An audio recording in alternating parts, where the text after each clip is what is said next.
He wanted nothing more than a quiet life of prayer, but God had greater plans. The monk who longed for silence was called to shepherd a world in chaos. His name was Gregory the Great, monk, missionary, reformer, and pope. Through famine, plague, and political collapse, and he led with compassion and courage.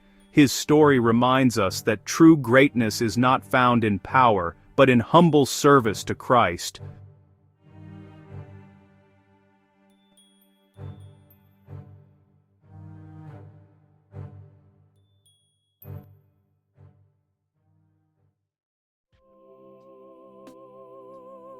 Gregory was born around AD 540 into a noble Roman family, at a time when the Western Roman Empire lay in ruins. The once great city of Rome was now plagued by famine, floods, and disease. The streets that had echoed with triumph now whispered with despair. Yet amid this decay, Gregory's family remained devout. His mother Sylvia was known for her faith and charity. His great-great-grandfather had even been Pope Felix III. Gregory received the best education of his day, mastering law, literature, and administration. He entered public service and quickly rose to the position of prefect of Rome, essentially the city's governor, by his early 30s.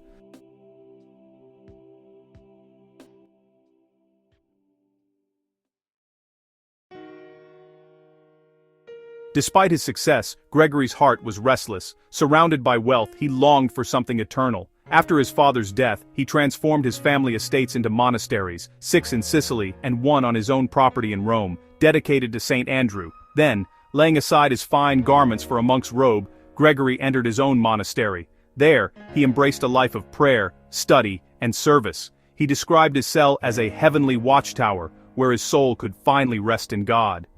He would later write, "No one does more good in the church than he who by holy living draws others to heaven."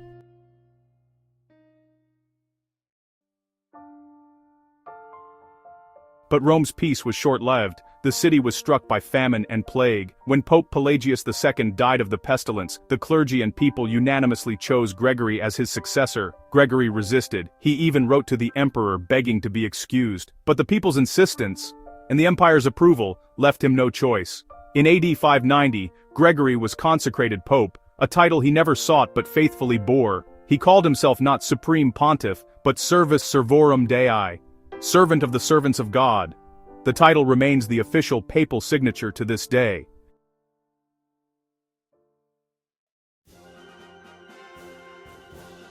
Gregory's papacy came at one of the darkest moments in Europe's history. Lombard invaders threatened Rome. Famine devastated the countryside. The city's administration collapsed. Gregory took personal responsibility to feed the hungry, negotiate peace, and organize relief.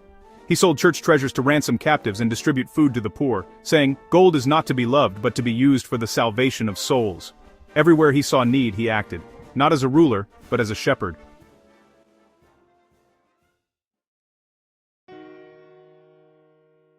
Gregory also reformed the church from within. He reorganized finances to ensure aid for the needy. He corrected corruption among clergy and emphasized moral integrity. As a teacher, he wrote extensively. His pastoral rule became a guidebook for bishops, teaching that spiritual leaders must model humility and holiness before they can lead others. He also composed hundreds of letters, many preserved to this day, offering counsel, correction, and comfort across the Christian world.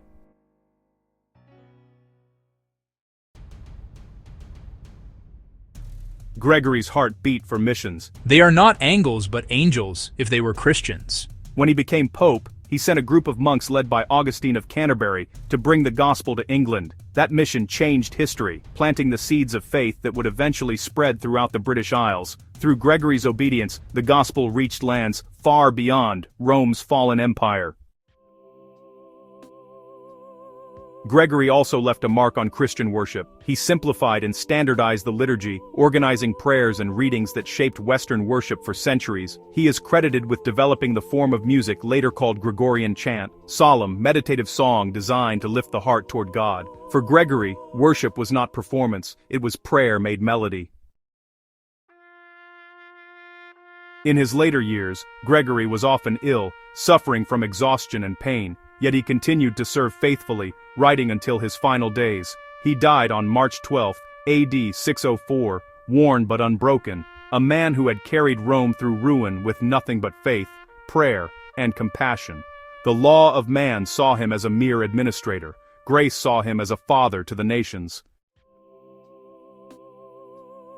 Law elevated him to power, demanded he save a city, and burdened him with responsibility he never sought. Grace called him from the quiet of his monastery, filled him with courage to lead, turned duty into devotion, and crowned him as a shepherd who served Christ's flock with humility.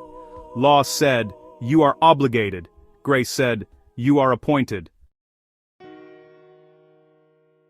Gregory teaches us that true leadership begins in humility. He longed for solitude but obeyed God's call to service. He reminds us that holiness is not escape from the world but faithfulness within it, feeding the hungry, reforming the corrupt, and sending light into darkness. And he shows us that greatness in God's eyes looks nothing like greatness in the world. His crown was a towel, his throne, an altar of service.